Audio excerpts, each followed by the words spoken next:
A gente sabe que atletas hoje têm uma influência gigantesca, né?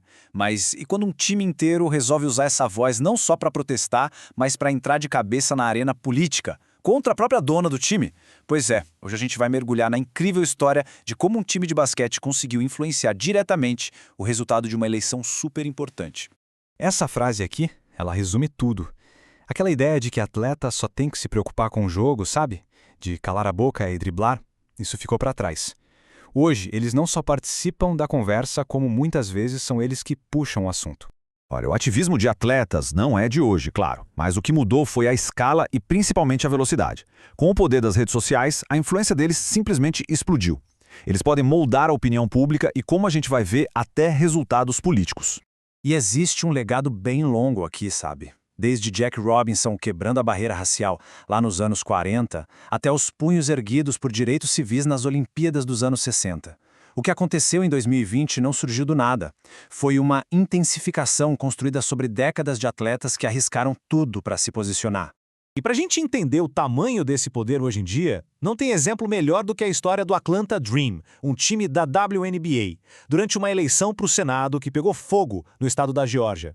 O cenário aqui era único. Era o time inteiro contra a sua própria coproprietária, a então senadora Kelly Loeffler.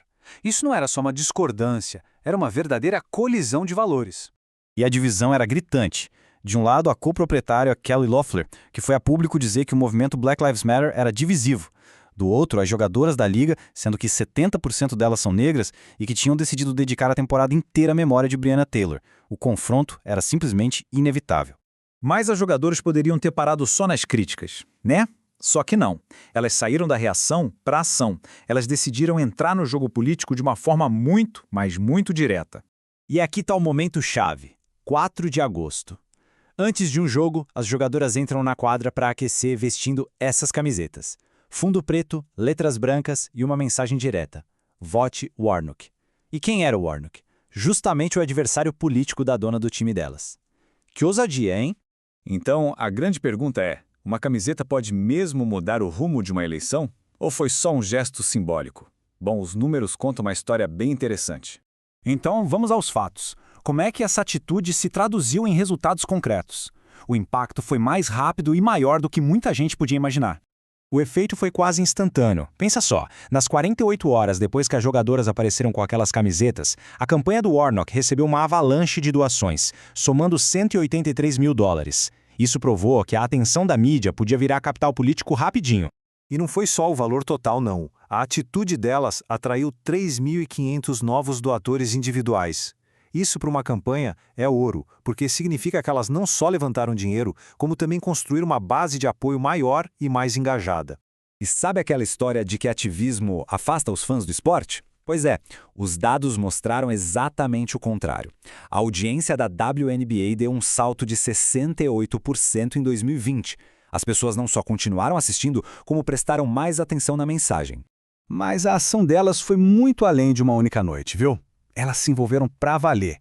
Organizaram mutirões para registrar eleitores, recrutaram mesários, trabalharam ligando para eleitores e usaram suas redes sociais para incentivar todo mundo a votar. O comprometimento foi total. Mas essa saga não termina com a eleição. O resultado final dessa história trouxe uma mudança fundamental dentro do próprio time, uma reviravolta que parece até roteiro de filme. E no centro de tudo isso está Renee Montgomery. Ela tomou a decisão super difícil de não jogar a temporada de 2020, abrindo mão do basquete para se dedicar totalmente à luta por justiça social. Em julho daquele ano, ela deixou bem clara a sua decepção, dizendo: "Muito triste ver que a dona do meu time não apoia o movimento e tudo que ele representa." Ela até tentou conversar com a Loeffler, mas essa conversa nunca aconteceu. Depois que o Warnock foi eleito e com meses de pressão contínua, veio o anúncio oficial. Em fevereiro de 2021, a WNBA e a NBA aprovaram por unanimidade a venda da parte da Kelly Loeffler no time. A mudança pela qual as jogadoras tanto lutaram estava finalmente acontecendo. A pergunta que todo mundo se fazia era, ok, e quem vai entrar no lugar dela? A resposta foi o desfecho perfeito para essa história. E a resposta foi surpreendente. Hannah Montgomery, a mesma jogadora que se afastou em protesto, se tornou parte do novo grupo de proprietários. Ela foi da linha de frente do protesto para a cadeira principal na sala de reuniões, um símbolo incrível do poder dos atletas em criarem a própria mudança. E essa história do Atlanta Dream, por mais fantástica que seja, não é um caso isolado. Ela faz parte de um movimento muito maior que está redefinindo o papel do atleta na sociedade. A gente tem visto isso em todo lugar. Na NBA, com mensagens nas camisas e até boicotes de jogos. Em várias ligas, com jogadores se ajoelhando. As próprias ligas chegaram a oferecer suas arenas como locais de votação. É uma mudança cultural no esporte como um todo. E o ponto principal é este: não é só simbólico. Pesquisas já confirmam que quando atletas se posicionam, eles podem de fato influenciar a opinião pública. A voz deles tem peso e pode gerar mudanças reais da forma como as pessoas pensam sobre assuntos importantes.